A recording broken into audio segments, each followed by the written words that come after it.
In the Buddha's time, there were 2 monks who were from noble families and also good friends. One dedicated himself to learning and teaching the Tipitaka. The Tipitaka contains 3 major baskets. The Vinaya Pitaka, the collection of texts that concern the monastic discipline. The Sutta Pitaka, the collection of suttas that contain the Buddha's teachings. The Abhidhamma Pitaka, the collection of teachings that the Buddha taught to devas, or spirits in heaven. The first monk taught many other monks and became a well-known teacher. The second monk dedicated himself to contemplating the Buddha's teachings.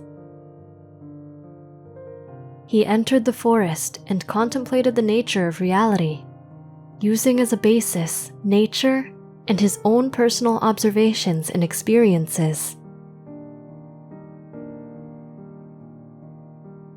After intense striving and effort, he became an Arahant.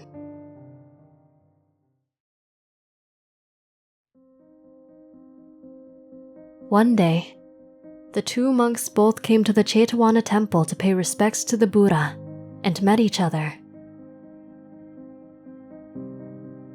Not realizing that his friend had become an Arahant, the scholar monk looked down on the practicing monk and thought, "He hasn't studied the Vinaya, Sutta, and Abhidhamma like I have.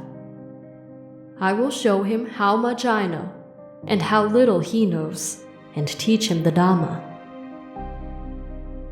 The scholar monk decided to ask the practicing monk some questions about the Dhamma. The Buddha, out of his infinite compassion, did not want the scholar monk to create heavy kamma. The Buddha visited the 2 monks to prevent the questioning. Instead, the Buddha asked the scholar monk questions that one would only know through personal practice. He asked, "What personal wrong views have you eliminated? What method did you use to eliminate them? What are some personal examples of impermanence that you misunderstood? What are some examples of suffering that you misunderstood? What are some examples of not-self that you misunderstood?" The scholar monk was not able to answer a single question because he did not actually practice the teachings he memorized and taught. Then, the Buddha asked the same questions to the practicing monk. He was able to explain how his personal views about the world were wrong, and how he discovered the truth through contemplating his personal life experiences and using nature as an analogy. The Buddha praised the practicing monk, but said nothing to the scholar monk. The scholar monk could not understand why the Buddha praised the practicing monk, but not him.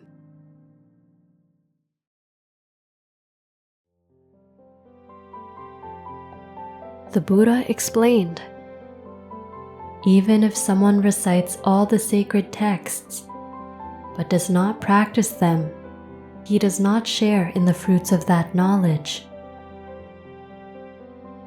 He is like a cowherd who raises the cows of others for wages, but never gets the benefits of those cows, only the wages.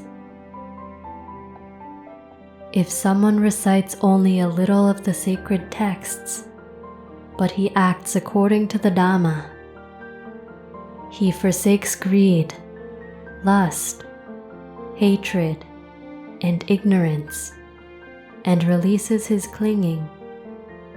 He will share in the fruits of the holy life and liberation. He is like the cow's owner, who gets to share in the produce of the cows, and all the other benefits.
What did you learn from this story? Let us know in the comments.